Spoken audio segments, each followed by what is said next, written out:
merawatnya dengan sopan santun, tidak membocorkan rahasianya, tidak melanggar perintahnya, dan turut serta dalam suka dan duka, agar kamu menghormatinya dan menghormatinya, sependapat dengannya, dan tidak menentangnya, untuk menyenangkannya dan mengorbankan segalanya demi dia, untuk menjadi istri yang sempurna, dan dia akan menjadi suami yang setia, pasangan sempurna, dan kekasih setia untuk selamanya. Intinya itu Ibu Badui memberikan saran supaya anaknya kelak kalau udah bersuami tidak sama suami.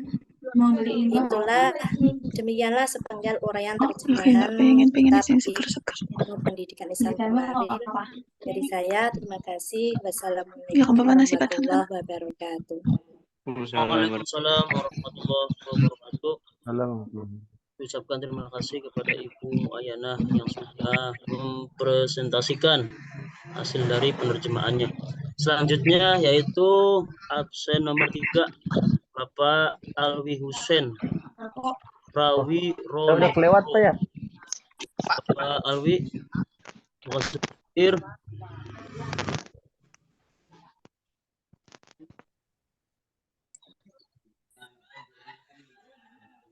Pak Alwi Pak, sebentar coba Pak. Belum ada Pak? Belum ada nih Pak? Belum. Tadi Pak Dede kelihatannya udah masuk nih Pak. Oh iya Pak Dede udah hadir. Berarti Pak Dede dulu dah. Ya dulu. Pak Dede. Oh enggak Pak Dede. Baik. Sudah siap Pak Dede?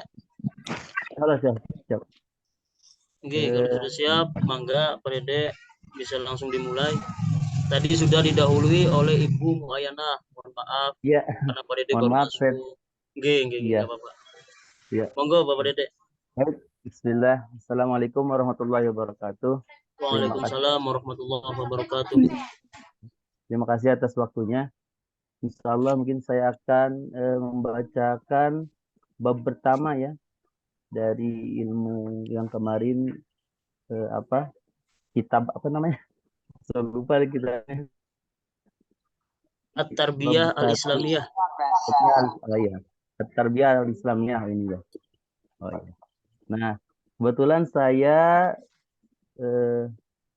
dapat kebagian bab 1 tentang pendidikan di kalangan bangsa Arab sebelum Islam. Mungkin itu. Karena mohon maaf saya mengartikannya di Google. Saya nggak bisa baca itu bukunya. Jadi mungkin ke Bapak yang mendengarkan. Jadi apabila ada kesalahan mohon maaf. Baik, saya mulai saja. Ini sedikit rincian dari tiap pokok-pokok bahasan yang kemarin diartikan. Nah, yang pertama itu pendidikan Arab pada masa pra-Islam.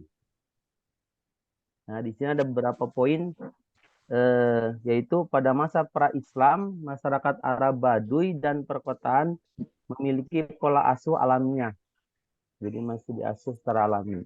Kedua, anak-anak meniru orang tua mereka dalam segala hal, baik dalam kata-kata maupun tindakan. Ini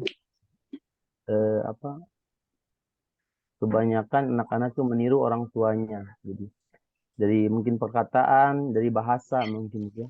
Terus selanjutnya pendidikan dilakukan melalui pengamatan, tindakan dan keterlibatan dalam kehidupan sehari-hari. Mengacu pada tadi itu ada 3 poin itu yang dirangkum. Yang kedua yaitu tadi pendidikan Arab masa pra-Islam. Yang kedua orang-orang Arab Baduy dan perkotaan. Jadi saya udah disingkat ya, karena tadi pesannya disingkat, saya singkat. Nah, ini ada 3 poin lagi, yaitu perbedaan antara Baduy dan Hadar, yaitu orang perkotaan. Kalau tidak salah mengartikan ini ada antara Baduy dan Hadar, itu ada perkotaan. Kalau Baduy itu orang pedalaman, pedesaan, ya.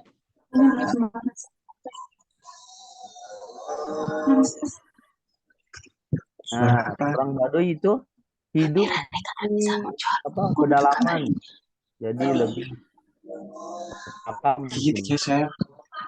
Terus sementara orang perkotaan memiliki raja dan struktur sosial yang lebih terorganisir. Jadi itu perbedaannya ya. Nah, perbedaan juga mempengaruhi gaya hidup dan makanan dan minuman. Karena mungkin Baduy itu lebih primitif begitu ya daripada orang di perkotaan. Karena orang perkotaan itu sudah terorganisir oleh raja. Nah, selanjutnya nomor 3 ini ada pendidikan pada masa pra-Islam di kalangan masyarakat Arab. Tanpa ada tujuan pendidikan adalah, jadi ada tujuan pendidikan sebagai persiapan anak-anak untuk mencari nafkah dan kehidupan yang cukup.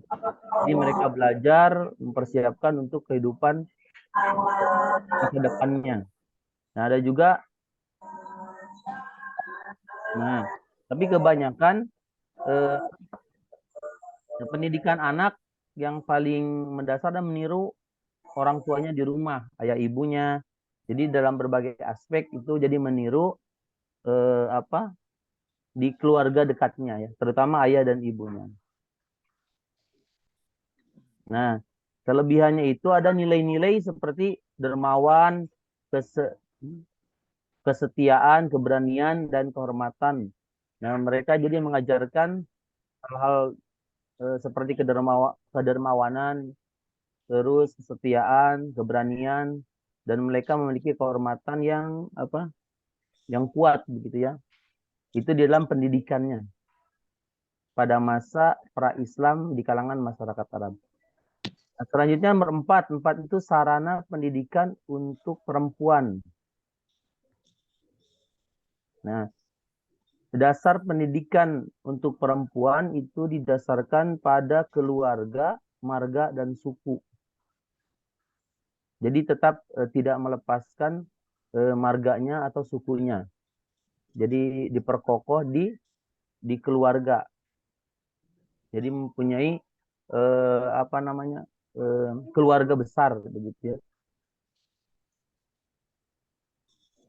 Nah, kebiasaannya itu mempelajari akhlak sejak dini.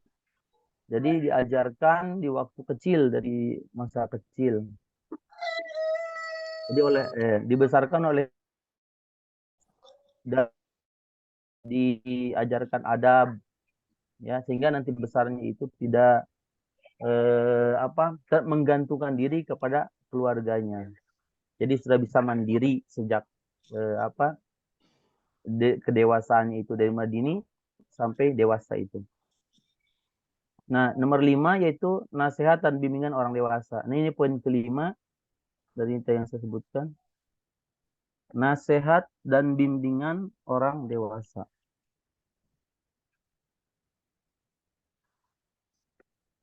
Nah, di sini yang membimbing itu orang dewasa seperti ayah, paman, dan saudara laki-laki. Jadi dia dibimbing, masyarakat Arab dibimbing yang paling mendasar itu dari ayahnya, pamannya, atau saudara laki-lakinya. Nah, mereka sering menasehati atau membimbing kepada generasi muda. Jadi lebih condong ke ayahnya, pamannya, jadi laki-laki. Jadi keluarga yang dari laki-laki. Jadi nasihat itu mungkin lebih didengar oleh generasi muda. Nah, apa saja yang dinasihatkan kepada generasi muda itu tentang nilai-nilai kehidupan, akhlak, dan petuah. Petuah itu apa ya? Jadi kata-kata orang tua begitu ya, kata-kata orang tua yang berharga, yang dianggap berharga. Nah, itu isi nasihat dari para ayah, paman, atau saudara laki-laki untuk perempuan. Nah, itu nilai-nilai kehidupan, akhlak, dan petuah yang mungkin menurut mereka berharga. Turun-temurun biasanya petuah itu. Nah, poin ke-6 itu tentang peran pasar sastra pada masa pra-Islam. Oh, ini betul nggak salah ya. Nah, di sini ada beberapa poin yang disimpulkan. Nah, seperti pasar sastra seperti Souk Okaz dan pasar Mahana adalah tempat pertukaran puisi dan ide. Ini betul. Terus di pasar ini juga banyak penyair dan penulis berkumpul serta pengkritik sastra ya. Jadi pengkritik sastra juga terkumpul di pasar itu. Jadi mungkin tidak hanya jual beli tapi banyak penyair dan penulis. Nah, pasar sastra menjadi lembaga pendidikan tertinggi dalam perkembangan bahasa Arab dan sastra. Itu poin yang tadi. Yang ketujuh, Club Quraisy apa ya? Club Quraisy Wanita Baduy. Nah, di sini perempuan Arab justru nggak tahu nih, memiliki status tinggi dan dihormati. Mereka diberikan kebebasan dalam memilih suami dan memiliki peran aktif dalam masyarakat. Mungkin kasta Quraisy ya. Mereka dihormati sebagai penasehat dan berbagai masalah. Nah, itu 7 poin dari pendidikan di kalangan bangsa Arab sebelum Islam. Banyak yang lain. Jadi kesimpulannya, saya simpulkan, pendidikan di kalangan masyarakat Arab pada masa pra-Islam terutama didasarkan pada nilai-nilai dan tradisi yang diwariskan dari generasi ke generasi. Anak-anak Arab Baduy dan perkotaan dibesarkan dengan pola asuh yang alamiah, di mana mereka meniru orang tua, kakek, dan pahlawan suku mereka dalam hal akhlak, etika, perilaku, perkataan, dan perbuatan. Mereka belajar dari pengalaman keluarga, marga, dan suku mereka. Terus pasar-pasar sastra menjadi tempat penting dalam pendidikan masyarakat Arab, di mana orang-orang berkumpul untuk mendengarkan puisi, berdiskusi, dan bertukar pendapat. Terus pasar tersebut membantu memajukan dan menyempurnakan bahasa Arab, serta mendukung perkembangan sastra. Nah, selanjutnya perempuan Arab Baduy pada masa pra-Islam juga memiliki peran yang signifikan dalam masyarakat.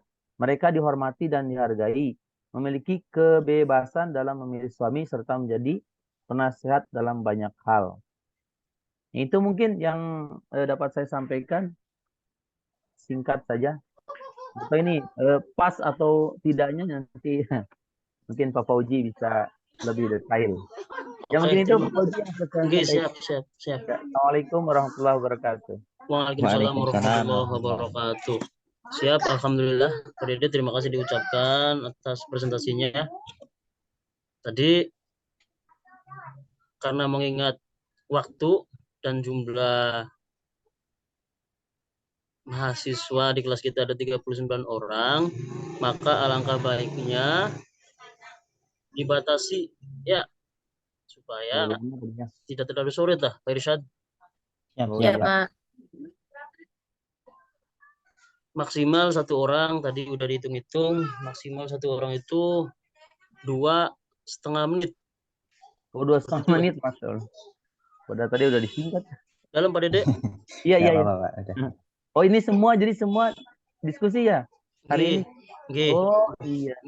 Ya, lanjut saja. Mangga untuk selanjutnya Bapak Alwi, apakah sudah bergabung? Tak cek dulu Pak, coba. Bapak Alwi? Belum ada Pak. Kalau belum berarti Ibu Umaidatul Mar'ah. Sudah ada Pak. Mangga Ibu. Oke Pak. Assalamualaikum warahmatullahi wabarakatuh. Waalaikumsalam warahmatullahi wabarakatuh. Saya dapatnya yang terjemahan kitabnya dari halaman 30 sampai 37, yaitu menjelaskan beberapa poin penting saja nggih. Yang pertama adalah pendidikan akhlak yang merupakan tujuan tertinggi pada pendidikan Islam. Pendidikan akhlak yang ideal merupakan tujuan tertinggi pada pendidikan Islam karena menurut para cendekiawan Muslim itu, dalam menyebarkan agama Islam itu paling penting adalah akhlak mulia. Menanamkan keutamaan dalam jiwa setiap peserta didik, membiasakan mereka berpegang teguh pada keutamaan dan menjauhi keburukan. Memikirkan aspek-aspek spiritual dan kemanusiaan serta mengabdikan diri pada pelajaran hidup dan agama tanpa melihat aspek materinya. Kemudian yang kedua adalah cara berinteraksi sesuai dengan standar kemampuan pemahamannya. Seperti yang dimaksudkan oleh Imam Al-Ghazali, hendaknya guru membatasi diri peserta didik sesuai dengan sejauh mana pemahamannya, sehingga ia tidak dihadapkan pada hal-hal yang tidak dapat dipahami oleh pemikiran mereka.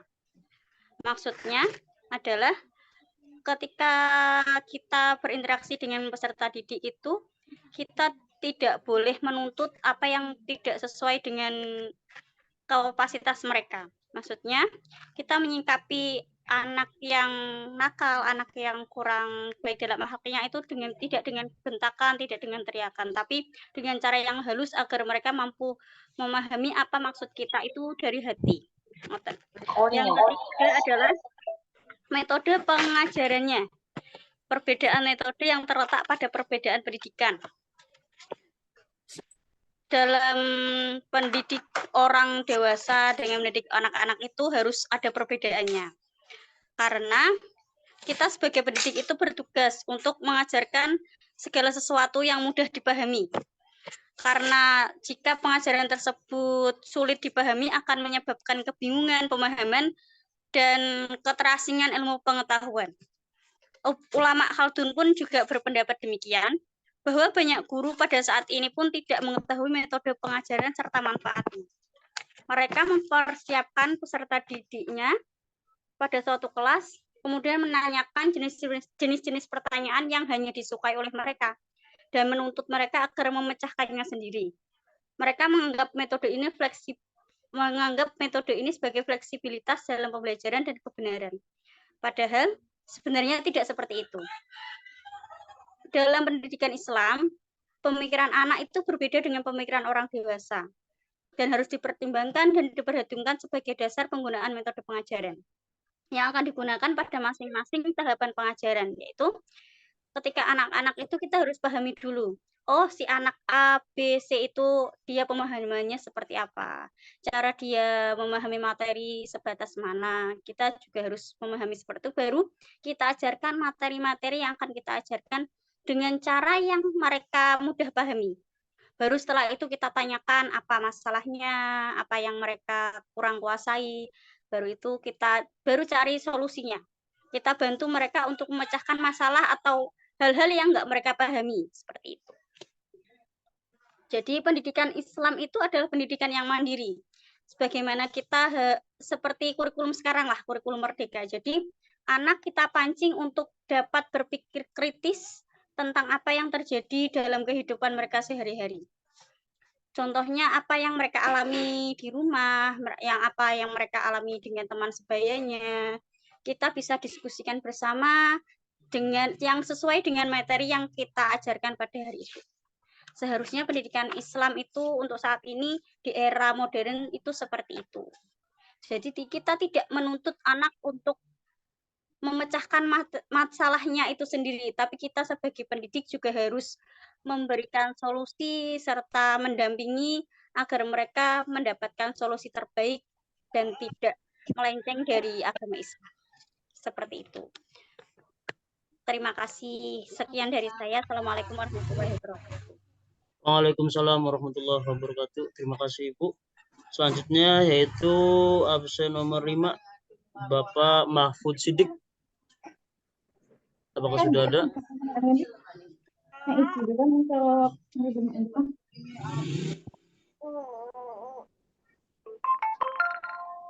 Sudah hadir Pak aslinya. Belum. Bapak Mahfud Siddiq belum ada. Sudah. Berarti selanjutnya Sudah ada. Pak Mahfud Siddiq hadir. Oh sudah ada. Mangga Bapak. Roma. Iya maaf Pak Fauzi. Oke, mangga. Kayaknya ini belum siap. Tahu kita dulu lagi udah. Ini sebentar ya Pak. Ini dari halaman nomor 5. Ini sepengetahuan saya Pak. Mungkin kalau ada salah nanti dibenarkan. Bahwa Imam Ghazali itu mengatakan tentang menyempurnakan dan memelihara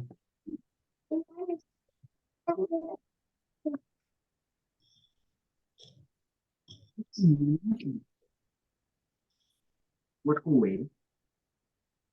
Memotivasi apa yang perlu diubah dan dia semangat untuk menekannya.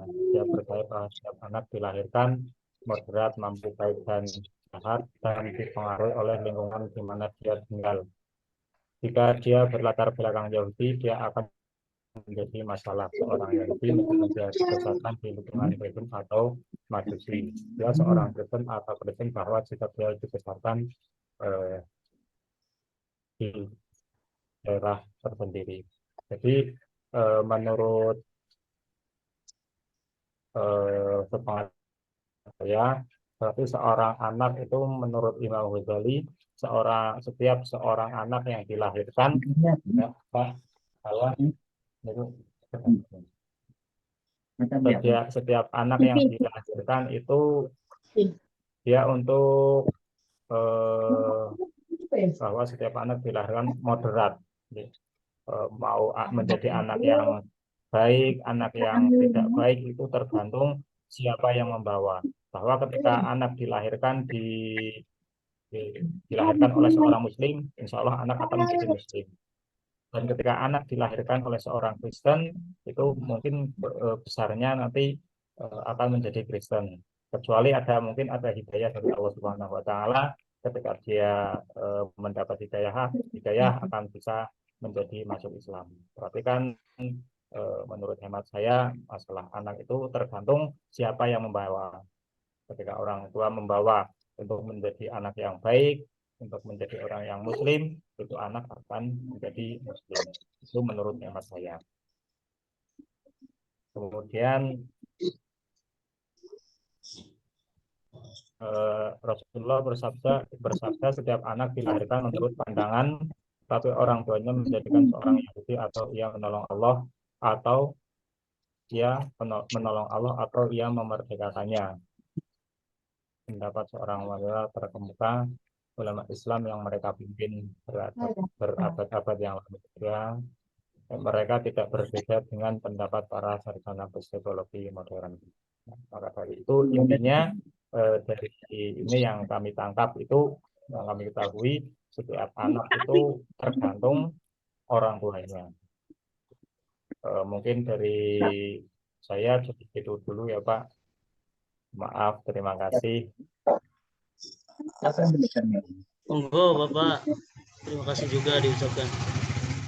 Selanjutnya Bapak Lukman Hakim, apakah sudah bergabung?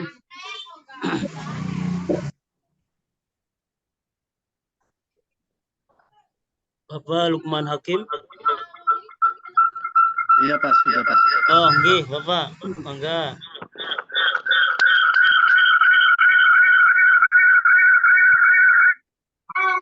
Assalamualaikum warahmatullahi wabarakatuh. Waalaikumsalam warahmatullahi wabarakatuh. Teman-teman semua yang saya banggakan, kebetulan dalam menerjemah kitab At-Tarbiyah Al-Islamiyah, saya mendapat bagian halaman 78 sampai 85. Yang kurang lebih terjemahannya seperti ini. Al-Jami Al-Azhar adalah sebuah masjid tinggi yang dibangun oleh pimpinan Jauhar Asyikili pada masa Fatimiyah Al-Mu'aiz Din. Pembangunannya dimulai pada hari Sabtu 6 hari setelah Jumadil Awal pada tahun 359 Hijriah atau 970 Masehi.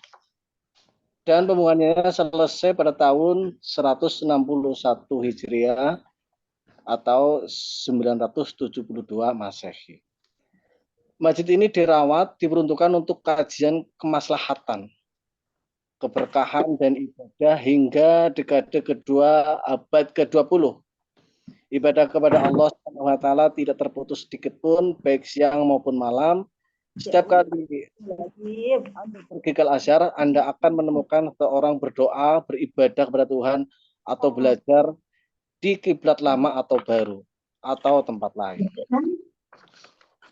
Kemudian popularitas Masjid Al-Azhar terus meningkat dengan pelajar dari seluruh negara Islam yang datang ke sana untuk mempelajari ilmu-ilmu Islam dan ilmu-ilmu agama di tangan para ulama terkemuka yang mengabdikan diri untuk belajar dan mengajar dalam rangka mencari keridhaan Allah Subhanahu wa taala.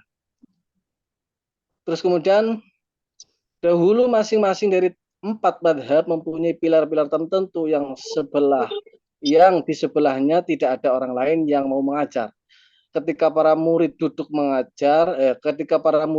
melingkar mengelilingi syekh, beliau akan berkata di awal pelajaran seperti di pesan-pesan Indonesia biasanya, Bismillahirrahmanirrahim, Alhamdulillahirabbil alamin, wassalatu wassalamu ala asyrafil mursalin sayyidina wa maulana Muhammadin wa ala alihi washabbihi ajma'in. Itu awal yang akan dikatakan, yang akan diucapkan oleh seorang syekh ketika dikelilingi oleh para santrinya. Kemudian Al-Azhar mempunyai undang-undang, antara lain undang-undang tahun 1348 Hijriah atau 1930 Masehi. Tujuannya mengamati syariat yang mulia dan mengajarkan bahasa Arab, bahasa Quran, dan agama. Terus kemudian lulusan sarjana yang dipercaya untuk mengajarkan ilmu-ilmu tersebut dan memangku jabatan yang sah dalam negara. Terus kemudian di sana juga disebutkan ada Masjid Al-Mansur di Baghdad, dibangun oleh Abu Ja'far Al-Mansur dan Harun Ar-Rasyid membaharunya, membangun bangunan dan memperbaikinya. Kemudian ada Masjid Bani Umayyah di Damaskus dan lain sebagainya. Kemudian bab ke-6, pendidikan di lingkungan sastra, masyarakat, dan rumah ulama. Istana para khalifah berfungsi sebagai universitas. Sistem pendidikan Islam dibedakan oleh kemudahan dan fleksibilitasnya, tidak terbatas pada tempat tertentu dalam menyebarkan kebudayaan dan pendidikan. Sidang ilmiah diadakan di rumah para ulama dan istana para khalifah serta dihadiri oleh para doktor, filosof, dan para penulis untuk mendapatkan manfaat dan perdebatan dan diskusi keagamaan, ilmiah, medis, dan sastra yang mereka dengar. Demikian saja, mungkin banyak sekali kekurangannya, mohon maaf. Assalamualaikum warahmatullahi wabarakatuh. Waalaikumsalam warahmatullahi wabarakatuh. Diucapkan terima kasih Bapak Lukman Hakim. Selanjutnya yaitu Muhammad Fauzi, saya sendiri akan membacakan yaitu hasil penerjemahan dari halaman 54 sampai kurang lebih 60 atau 61 yang mewajibkan tentang pentingnya ilmu. Yaitu halaman 54 mewajibkan laki-laki dan perempuan muslim untuk belajar, mencari ilmu, mengamalkannya, dan berusaha menyebarkannya. Islam tidak berhenti pada sekadar menyerukan penyebaran ilmu, pengetahuan, dan pendidikan, melainkan menyerukan untuk terus mencari ilmu, pembelajaran, penelitian, dan ilmu. Jika dia menganggap ilmu, dia bodoh. Dan beliau bersabda, apa yang ada di langit dan di bumi meminta ampun bagi dunia.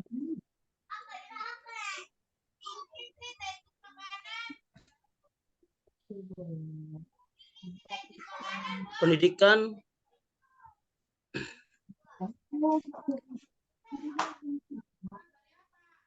dalam sebuah atsar disebutkan bahwa sebaik-baik manusia adalah orang yang berilmu, yang jika dibutuhkan maka dia bermanfaat, jika tidak dibutuhkan maka dia mencukupkan untuk dirinya sendiri. Rasulullah Shallallahu Alaihi Wasallam bersabda, iman itu telanjang, pakaiannya adalah takwa, aksesoris perhiasannya adalah malu, buahnya adalah ilmu. Abu Darda radhiyallahu an berkata, Tunggu dulu Bapak Ibu, mohon maaf. Ini tiba-tiba keluar.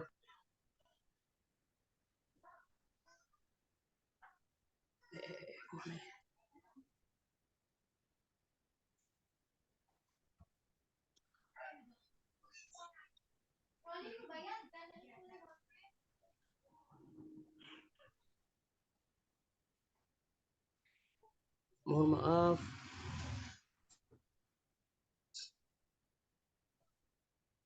Terus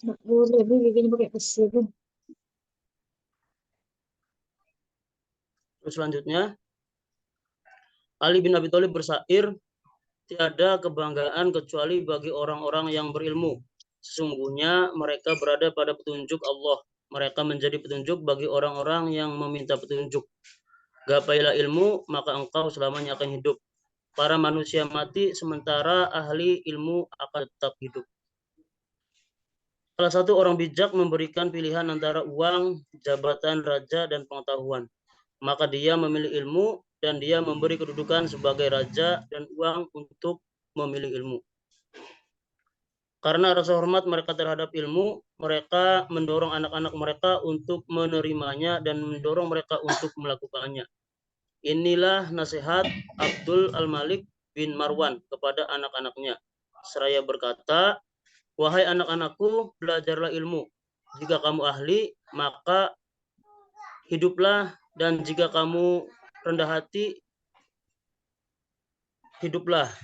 Jika kamu vulgar, maka kamu akan hidup. Pendidikan dalam pandangannya membuat para master menjadi superior dan menjadikan para master yang biasa-biasa saja.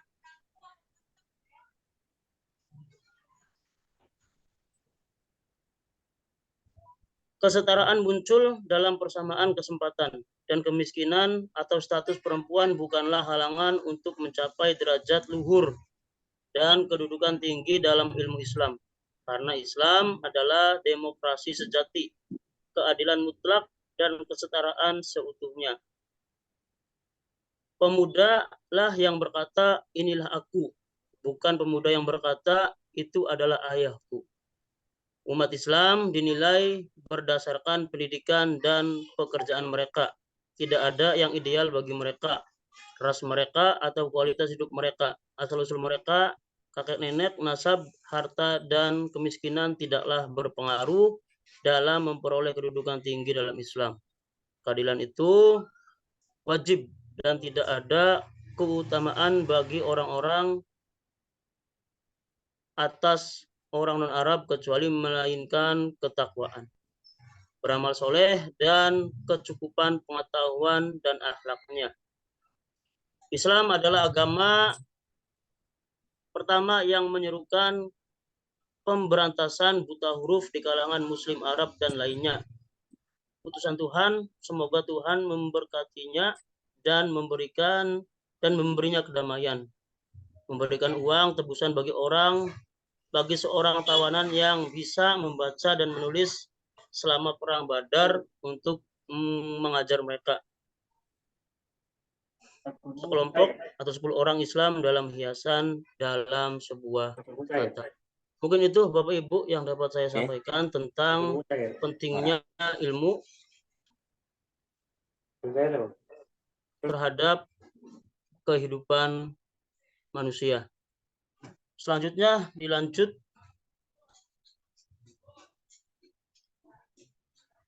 setelah saya, yaitu Bapak Rohim Sofyan. Siap, mohon izin. Assalamualaikum warahmatullahi wabarakatuh. Waalaikumsalam warahmatullahi wabarakatuh. Alhamdulillahirabbil alamin. Terima kasih atas waktunya. Langsung saja. Di sini ada beberapa poin dari terjemahan yang dapat saya artikan. Sebelumnya di halaman pertama ada sebuah syair saya bacakan. Wahai pengkhotbah umat, kamu telah menjadi berapapun kamu menghibur mereka dengan perkara yang kamu datangi. Kamu telah menjadi nasihat mereka untuk berdakwah. Kamulah yang membuatnya. Kamu adalah lelah bagi dunia ini. Dan kamu lelah dengan apa yang datang dari apa yang mereka inginkan. Telah dikatakan, kami tidak mencari ilmu kecuali diulangi sampai kamu melakukannya. Wahai yang maha mengetahui, seseorang yang mempelajari ilmu namun tidak mengamalkannya, ada seseorang wanita yang mengalami benjolan di hutan belantara selama beberapa waktu dan mengalami demam. Lalu muncullah kehamilan dan dia diberi nasihat. Demikian pula orang yang tidak bekerja pada tahunnya. Semoga Allah mengabulkannya kesehatannya di hari kiamat sebagai kepala saksi. Yang selanjutnya adalah dampak pendidikan. Negara harus dididik agar jumlah penduduk miskin berkurang dan anak-anak diperbolehkan bekerja setelah lulus.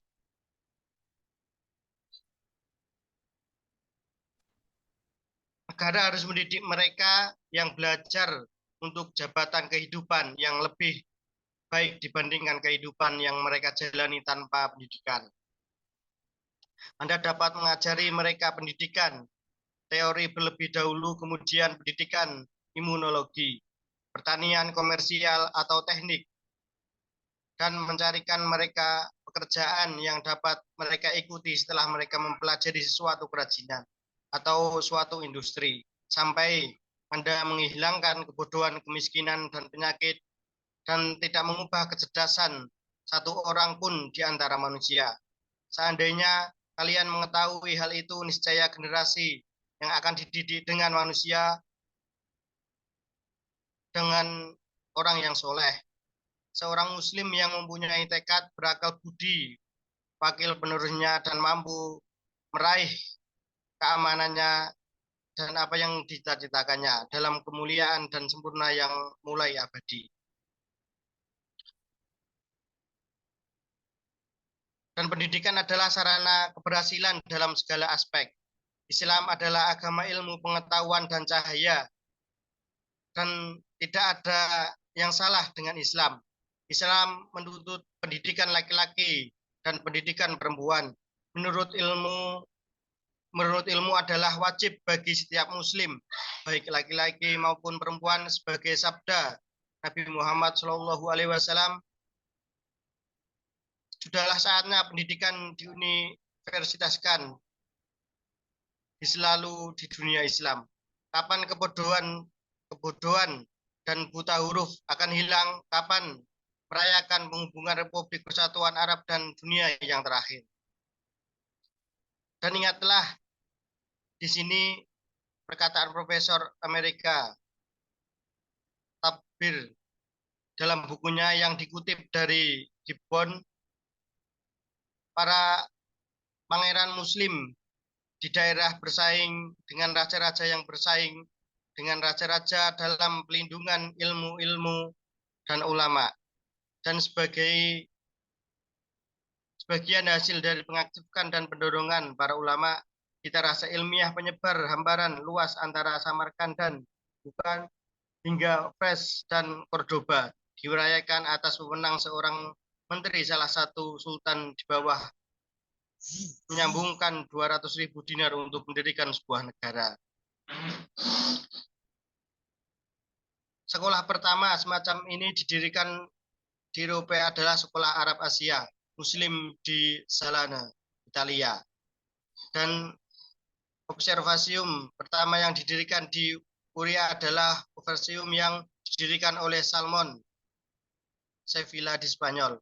Dan dengan gerakan ilmiah yang besar dilakukan umat Islam, mereka melakukan ilmu pengetahuan kuno, ilmu-ilmu dengan luas, menciptakan ilmu-ilmu yang menuntut mereka tidak diketahui.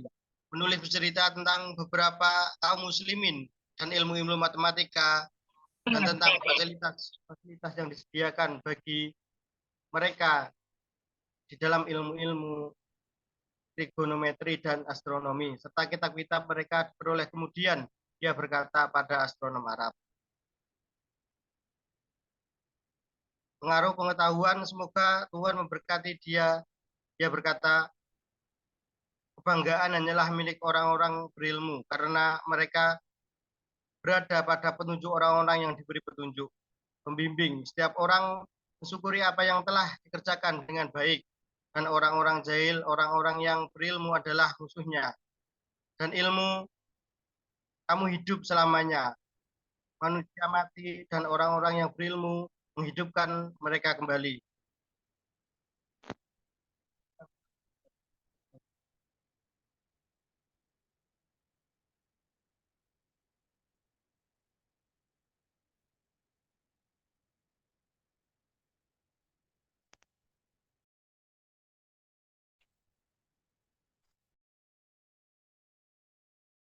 Apakah sudah, Pak Rohim? Sudah.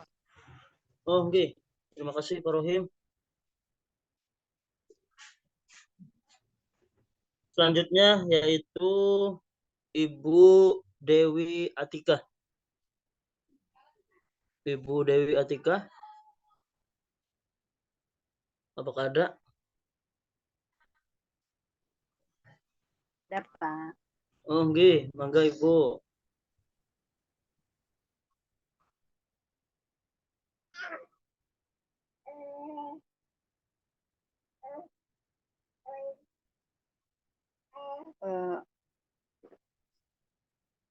Saya bagian menerjemahkan halaman 70 sampai 78. Yang isinya begini ya, Pak.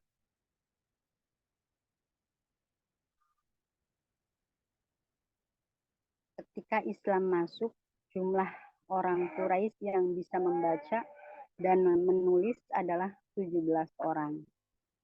Laki-laki, tetapi agama Islam menganjurkan umat Islam untuk belajar dan menguasai membaca dan menulis. Maka membaca dan menulis mulai menyebar di Jazirah Arab. Para perawi hadis mulai bisa untuk mencatat secara akurat apa yang mereka tulis tentang hadis Rasulullah. Semoga Tuhan memberkatinya dan memberinya kedamaian. Jika umat Islam ingin mendidik anak-anaknya, mereka akan mengirim mereka ke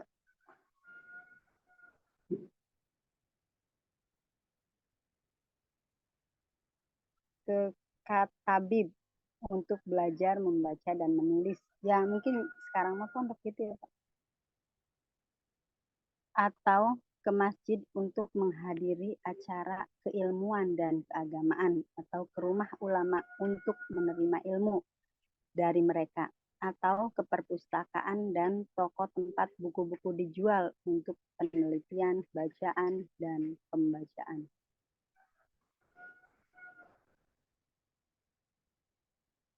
Dan menghubungi para ulama dan penulis di sana, atau ke forum-forum sastra dan istana para khalifah dan orang-orang untuk mendengarkan ceramah, debat, dan visi yang diberikan di sana, atau pergi ke padang pasir untuk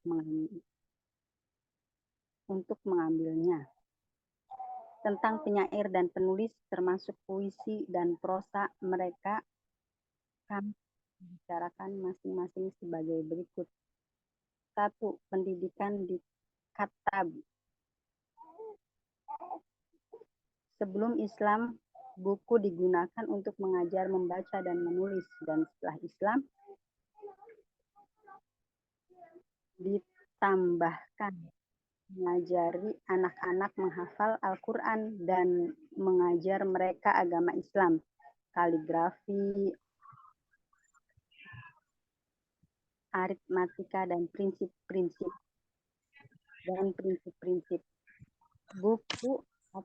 Buku atau kantor merupakan lembaga pertama yang menjadi tempat dan pemula mempelajari Al-Quran, membaca dan menulis, prinsip agama, dan berhitung dan kaligrafi.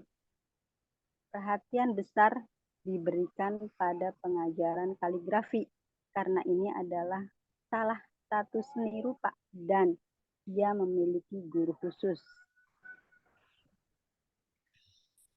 Dengan mengajarinya, dan tidak mengerjakan hal lain, Nabi Muhammad menggunakan orang-orang Muslim yang bisa menulis dan membaca dengan menuliskan apa yang didiktekan kepada mereka dari ayat-ayat Al-Quran dan hadis Nabi. Sudah, Pak? Bu. Ya. Terima kasih disampaikan. Selanjutnya Bapak Muhammad Fadli. Hadir, Pak. Mangga Bapak. Dan untuk Bapak Ibu yang lainnya monggo bisa mengisi absen yang sudah di-share di komen. Monggo. Monggo Pak Fadli. Bismillahirrahmanirrahim. Assalamualaikum warahmatullahi wabarakatuh. Saya akan sedikit membaca. Soalnya kalau mempresentasikan bingung. Halaman 78 sampai halaman 85. Nah, di halaman 78 itu tentang Masjid Al-Azhar. Masjid Al-Azhar ini adalah masjid tertinggi yang dibangun oleh Az-Zahiz Jauhar Al-Said di Kairo pada masa Fatimiyah Al-Mu'izz Lidinillah. Ya. Di era Raja An-Nasir Al-Awon, sebuah kantor didirikan di Al-Azhar untuk mengajar anak-anak yatim muslim Al-Quran dan orang-orang miskin dibayar dari keuangan publik di masjid setiap hari, yang di dalamnya diajarkan hikmah para ahli hukum dari kota tersebut, dan banyak wakaf yang diberikan kepadanya. Dan pada tahun 818 jumlah santrinya mencapai 750 santri dari Mesir, Mukorobah, dan Zabah. Dan setiap bentuk merupakan kelompoknya dan memiliki koridor khusus yang diketahuinya. Masjid Al-Azhar penuh dengan pengajian, hafalan, dan pengkajian Al-Quran, serta menggarap tafsir, hadis, ilmu agama, tata bahasa, dan retorika. Masjid ini ditandai dengan kepedulian mengabdi pada kajian dan kemaslahatan, keberkahan, dan ibadah. Ya, mungkin begitu saja ya. Kurang lebihnya mohon maaf. Terima kasih. Assalamualaikum warahmatullahi wabarakatuh.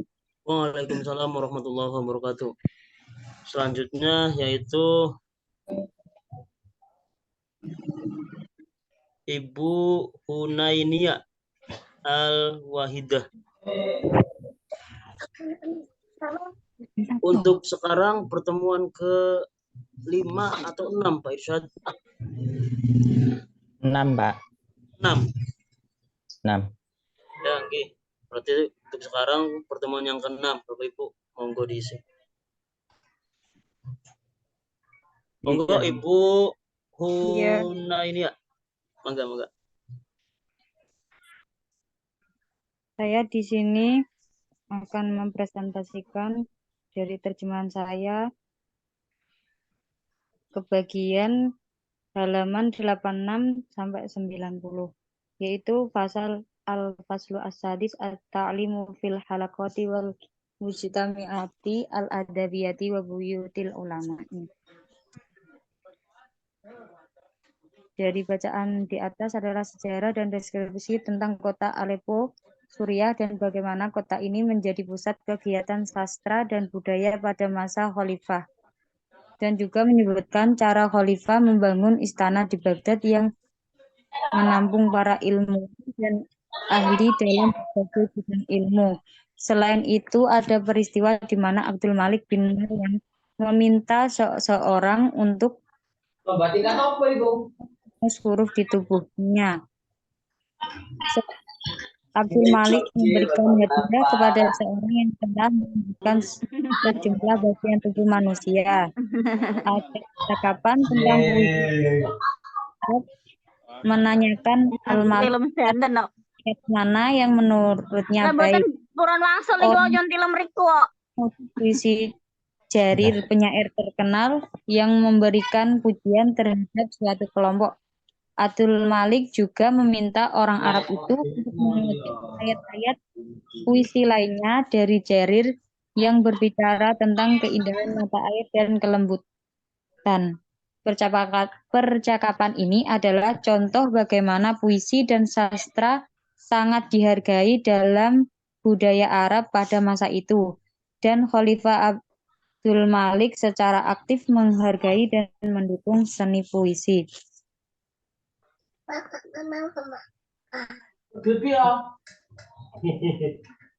Beberapa poin terkait aktivitas ilmiah dan perkumpulan dalam beberapa dinasti Islam, khususnya dinasti Fatimiyah dan Ayyubiyah.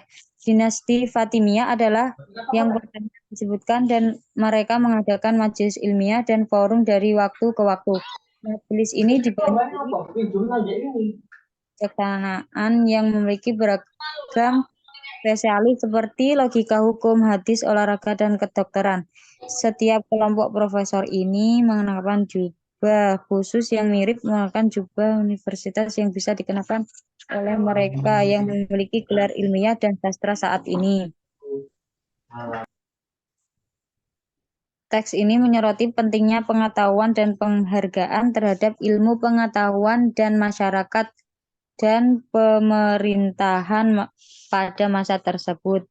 Demikian presentasi saya. Terima kasih. Oke, sama-sama Ibu. Ini ada yang bertanya apakah ini nanti selesai sebelum maghrib. Oke, nanti selesai tidak selesai sesuai jam kuliah saja ya Bu ya. Sampai 17.30 kalau nggak salah. Kalau nggak selesai nanti berarti dilanjut minggu depannya saja. Ya, syukur-syukur bisa selesai. Monggo selanjutnya Bapak Ma'ruf Irsyad. Idola saya nih, Bapak Ma'ruf Irsyad. Ya, baik. Terima kasih, Mas. Ada idola-idolanya. Pak, mohon maaf tanda ininya Pak, biar nanti bisa di screenshot tiap tiap pembacaannya. Itu masih di Ibu Dewi tadi tandanya. Ini ada yang screenshot ini tiap pembacaannya enggak? Enggak, Bapak.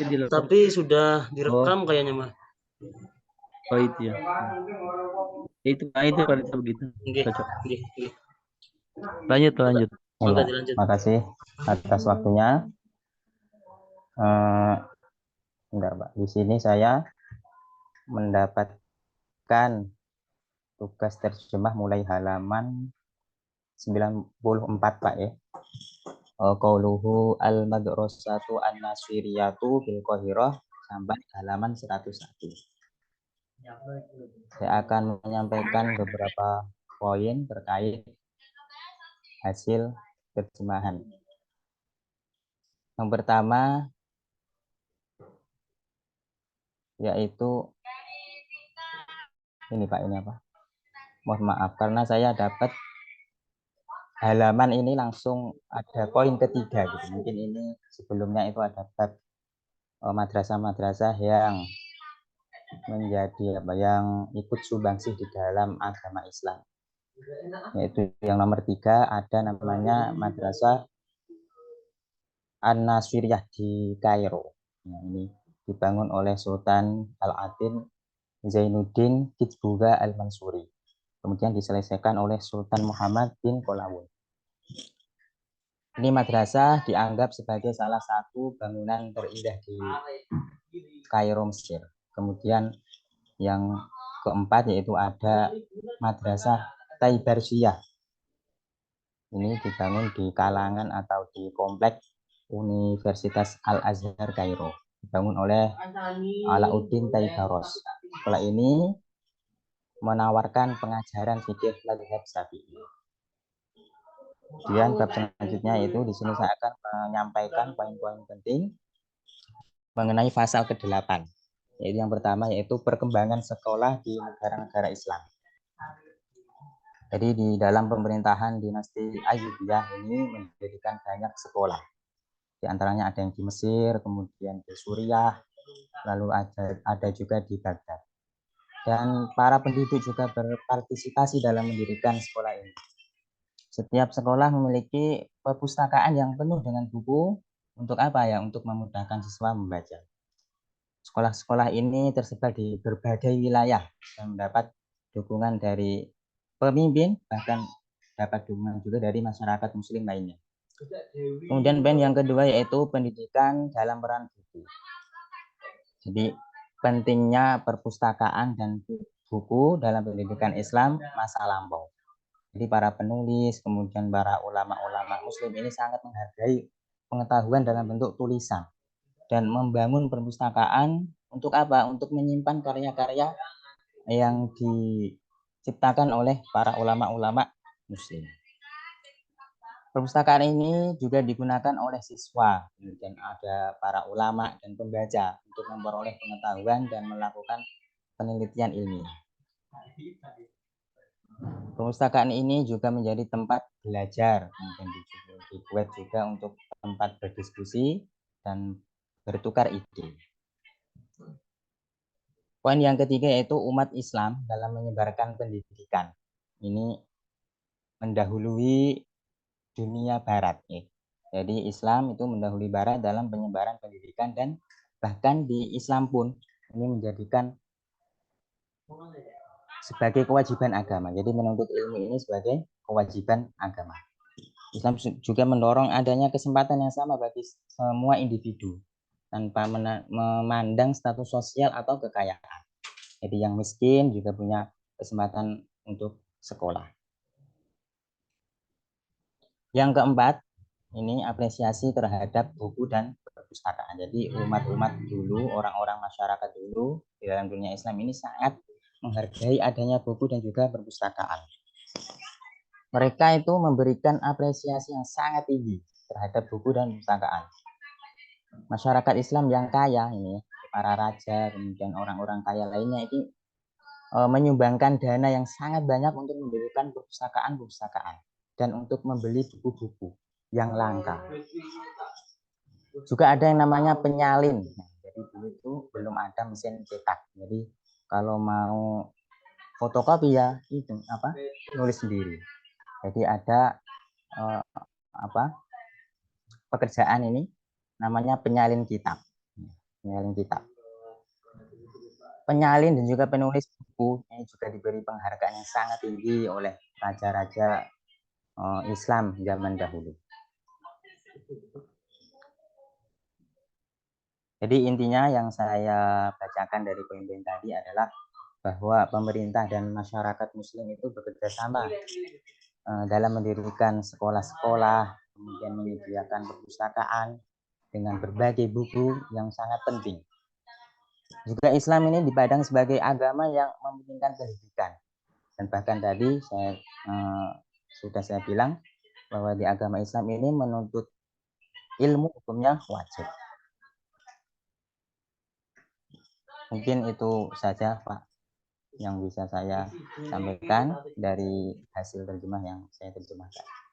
Terima kasih atas waktunya. Enggak, Bapak diucapkan terima kasih juga. Selanjutnya yaitu Bapak Asdan Hanif. Bapak Asdan, monggo. Apakah sudah hadir? Belum hadir, Pak. Bapak Asdan belum hadir. Belum hadir. Mohon seperti itu. Bisa. Berarti selanjutnya ya. Maghrib. Ibu Yayan Mailiana Prihatin. Iya, Pak.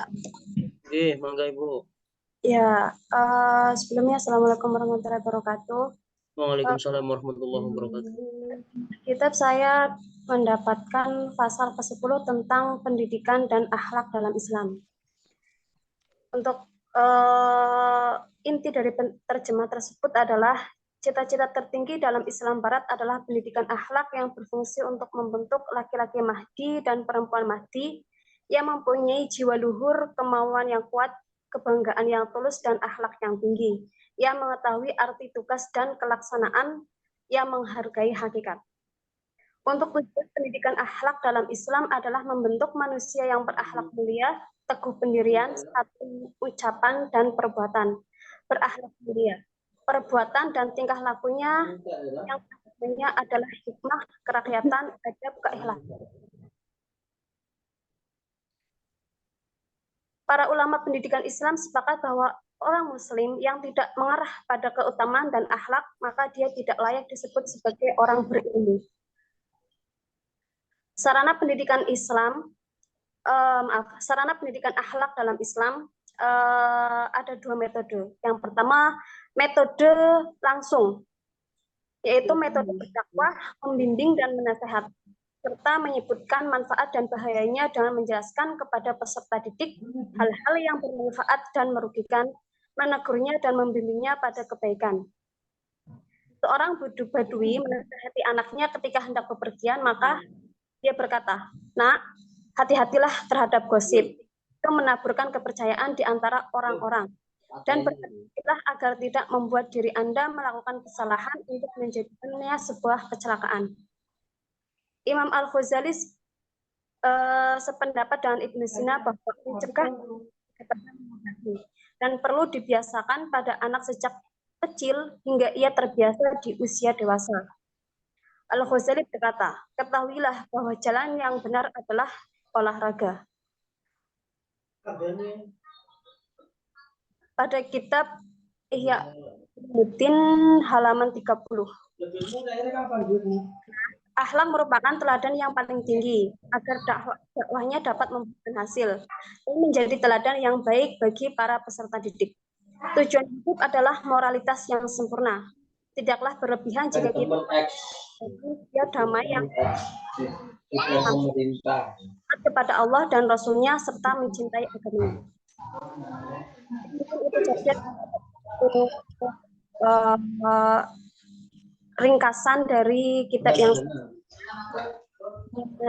mohon maaf. Assalamualaikum warahmatullahi wabarakatuh. Waalaikumsalam warahmatullahi wabarakatuh. Terima kasih Ibu. Selanjutnya Ibu Anggi Silviani. Baik, Pak. Monggo, Ibu. Assalamualaikum warahmatullahi wabarakatuh. Baik, saya akan mempresentasikan poin-poin penting yang dimana saya ke bagian halaman 118 sampai 125. Anak laki-laki titipan dari Allah. Bagaimana kita mengajarinya sebagai orang tua dengan cara disiplin, mengajarkan akhlak yang baik sedari kecil hingga ia mulai balik dan menjadi dewasa. Apabila ia salah, ibu dan ayah dan mencontohkannya tidak boleh diikuti. Dan anak itu pun memiliki sifat rendah hati, menghormati siapapun, berinteraksi dengan ramah pada siapapun. Kemudian dasarnya dengan mendisiplinkan anak laki-laki untuk taat pada orang tua, guru, orang tua yang lebih tua darinya, menjaga dari teman yang buruk. Kemudian, walau ia anak pintar, cerdas, kita tetap harus mengawasinya sampai dewasa. Terlebih jika dia pemalu, itu tidak sangat boleh untuk diabaikan. Kemudian, dan melatih sejak dini untuk berpuasa dan moral tidak bisa dianjurkan di sekolah saja, namun di lingkungan rumah dan masyarakat. Kemudian kita sebagai orang tua dapat mencontohkan dan memberi paham pada anak kita tentang akhlak, moral, santun dari buaya sampai dewasa. Kemudian, menurut ilmu antar sesama yang tidak dibedakan antara laki-laki dan perempuan, karena menuntut ilmu itu wajib. Contoh saja pada saat ada seorang perempuan menjadi seorang penyair yang terkenal dengan puisinya yang sangat berkualitas. Kemudian tentang seorang tua yang memiliki suami yang tidak bermanfaat baginya, yang suka menghamburkan uang dan bermain judi. Namun si perempuan menyadari akan apa yang ia lihat, yakni kematian. Dari situlah ia sebelum meninggal, ia menyedekahkan uangnya untuk hal yang berguna. Kemudian orang tua yang berkata pada anak, "Anakku, kamu masuk Islam dengan ikhlas dan kamu hijrah dengan ikhlas. Maka ketahuilah akhirat lebih baik daripada rumah berikutnya. Bersabarlah, berhati-hatilah dan tegarlah serta bertakwalah kepada Allah agar kamu berhasil." Dari poin penting yang saya dapat, inti yang bisa saya petik kita sebagai orang tua harus dapat mendidik anak kita, baik itu laki-laki maupun perempuan, dengan mendidik moral, santun, akhlaknya yang bermutu. Baik itu saja Bapak. Assalamualaikum warahmatullahi wabarakatuh. Waalaikumsalam warahmatullahi wabarakatuh. Terima kasih Ibu Anggi. Selanjutnya Bapak Razi Ghazali. Ada Bapak? Bismillahirrahmanirrahim. Terima kasih atas kesempatannya. Assalamualaikum warahmatullahi wabarakatuh. Waalaikumsalam warahmatullahi wabarakatuh. Alhamdulillah, dari halaman 126 hingga halaman 133 dalam buku yang berjudul At-Tarbiyah Al-Islamiyah wa Falasafatuha karena Atiyah Al-Qurashi. Ini Al-Fakir menuliskan beberapa poin. Yang pertama, mengenai pemahaman tentang apa saja yang harus dipelajari oleh perempuan, maka ini terdapat dua perbedaan pendapat yang sudah di dalam buku tersebut. Pendapat yang pertama ialah bahwa terkait apa saja yang harus dipelajari oleh perempuan, pendapat yang pertama adalah fokus hanya pada pendidikan agama saja. Sedangkan yang mencakup ilmu pengetahuan selain itu, nah itu dikesampingkan. Jadi yang pertama adalah fokus pada pendidikan agama, yang di sana mencakup pengaturan, manajemen, rumah tangga, serta keterampilan yang sudah seharusnya dilakukan oleh perempuan. Sedangkan ilmu-ilmu di luar itu, seperti sains misalnya, atau yang lainnya, dikesampingkan.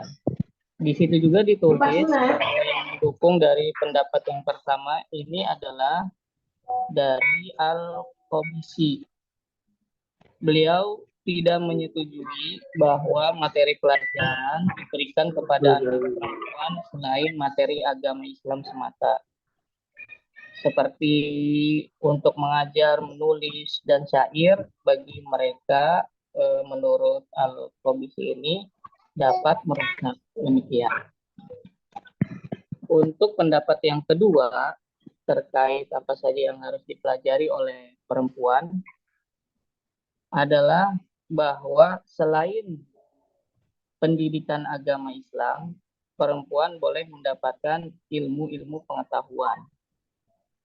Kemudian di buku tersebut oleh penulis diberikan profil-profil atau nama-nama dari wanita-wanita yang berhasil dalam mengenyam pendidikan di luar agama Islam.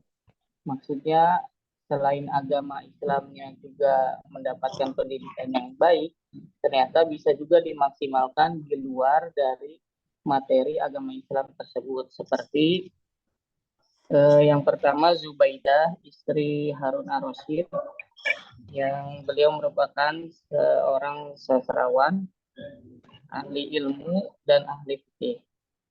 Selanjutnya ditulis juga ada Ulayya binti Al-Mahdi, yang dikenal juga sebagai seorang penyair.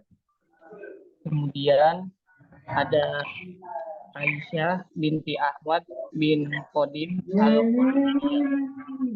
Selanjutnya ada Waladah putri Khalifah Al-Muqtafi Billah, yang dikenal sebagai seorang penyair. Ada juga Ibna, seorang penyair juga saintis. Kemudian ada juga Fadlun, seorang penyair di zaman Khalifah Al-Mutawakkil, zaman Abbasiyah. Dan juga di sana ada ditulis juga Dr. Zainab, seorang dokter ahli kesehatan. Kemudian poin yang selanjutnya yang bisa Al-Fakir sampaikan, bahwa terkait pendidikan perempuan dalam Islam, perintah berpendidikan dalam Islam tidak hanya ditunjukkan kepada laki-laki saja, tetapi juga perempuan. yang berdasarkan kewajiban keagamaan dan urusan akhirat.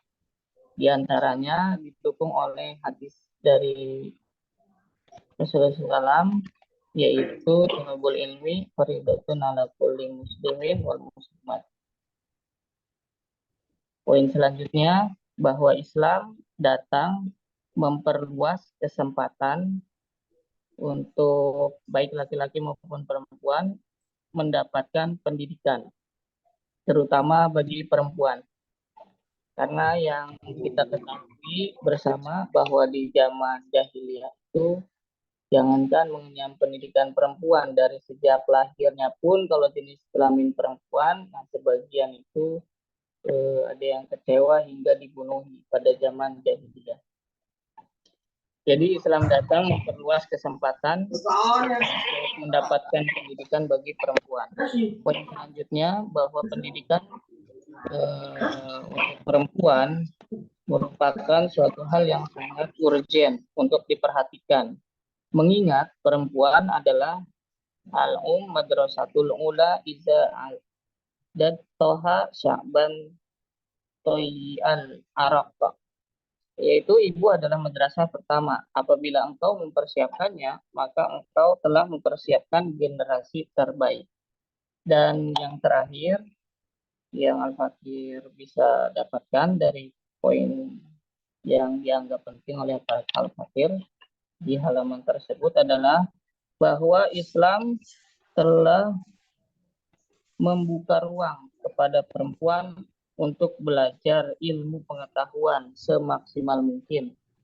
Demikian, mohon maaf atas silapnya. Mudah-mudahan ada manfaatnya. Amin. Assalamualaikum warahmatullahi wabarakatuh.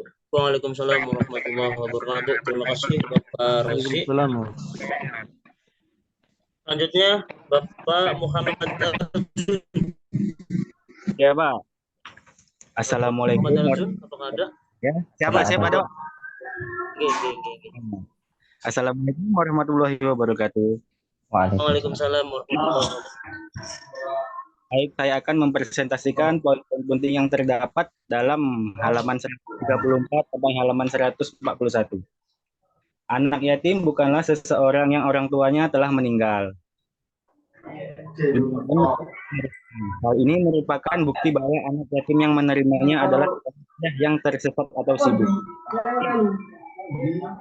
Para filsuf Islam telah menulis tentang ulama dan pembelajar atau guru dan murid, serta hak dan kewajiban mereka, dan mereka telah banyak menulis tentang sifat-sifat yang harus dimiliki masing-masing.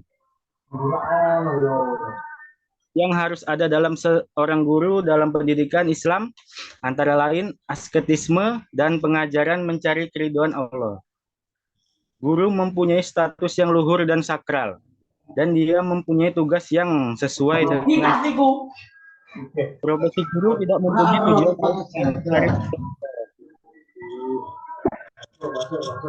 Kemudian dedikasi seorang guru terhadap pekerjaannya merupakan sarana bagi keberhasilan siswanya. Guru harus menguasai mata pelajarannya dan terus meneliti dan belajar agar pendidikannya tidak menjadi dangkal.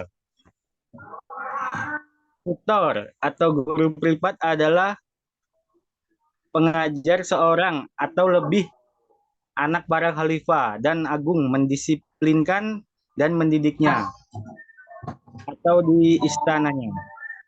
Ayah turut serta bersama tutor dalam memilih mata pelajarannya yang dipelajari anaknya. Dan pembelajar melanjutkan studinya sampai ia mencapai tingkat yang diinginkan. Mengajar adalah kelompok, bukan untuk anggota khusus. Mari kita sebutkan di sini sebagian dari wasiat Abdul Al-Malik bin Marwan pada anak-anaknya untuk mengetahui gejala-gejala untuk mendidik mereka. Abdul Al-Malik berpesan kepada guru-gurunya untuk membiasakan anak-anaknya jujur. Dan dari segi akhlak beliau memperhatikan Al-Quran, menghafalkannya dan memahaminya, serta menjauhkan dari orang-orang yang hina dan terpuruk. Bin Ubah Al-Mudab berkata kepada putranya, hendaknya waktu pertama kali kamu melakukan reformasi untuk diriku sendiri dan saat kamu melakukan reformasi untuk dirimu sendiri, tetaplah damai. Tunjukkan pada mereka hadis-hadis yang paling mulia dan puisi yang paling suci. Kami tidak akan memindahkan mereka dari suatu ilmu lainnya sampai mereka menguasai berumuran dalam riwayat yang lain. Akhlak yang arif dan akhlak seorang penulis. Baik, itulah yang bisa saya sampaikan. Sekian, terima kasih. Assalamualaikum warahmatullahi wabarakatuh. Waalaikumsalam warahmatullahi wabarakatuh. Waalaikumsalam warahmatullahi Mana wabarakatuh. Bapak Ibu, waktu Lanjut, sudah lanjut, menunjukkan 17.23. Apakah dicukupkan dulu? Dilanjut pertemuan yang akan datang. Iya Bapak, udah mau maghrib di sini. Oh, nggih, sama di sini juga mau maghrib. Ikut PJ-nya aja kalau gitu, Pak. Nggih, mangga. Berarti dicukupkan saja ya. Cukupkan saja untuk hari ini. Terima kasih atas partisipasinya. Bapak Irsyad mohon di screenshot bisa, Pak? Oh ya, siap. Nggih. Mohon Ibu, Bapak dihidupkan dulu video ininya, layarnya. Berarti lanjut pertemuan depan ya, Pak? Nggih, lanjut pertemuan depan. Terima kasih yang sudah menunggu tapi tidak kebagian. Untuk UTS-nya gimana, Pak? UTS nanti di pertemuan ke-7 ya. Nanti mungkin nunggu informasi dari Bapak dosen. Oke, baik, Pak. Oke, monggo Bapak. Siap. Oke, semua ya, Bapak Ibu, senyum. 1, 2, 3. Kemudian yang slide kedua, senyum. 1, 2, 3. Ya udah, Pak Fauzi. Oke, siap. Terima kasih Bapak Irsyad. Terima kasih Bapak Ibu semuanya. Sama-sama. Mudah-mudahan selalu sehat. Jangan lupa bahagia. Sekian, wallahul muwaffiq ila aqwamit thoriq. Wassalamualaikum warahmatullahi wabarakatuh. Waalaikumsalam warahmatullahi wabarakatuh.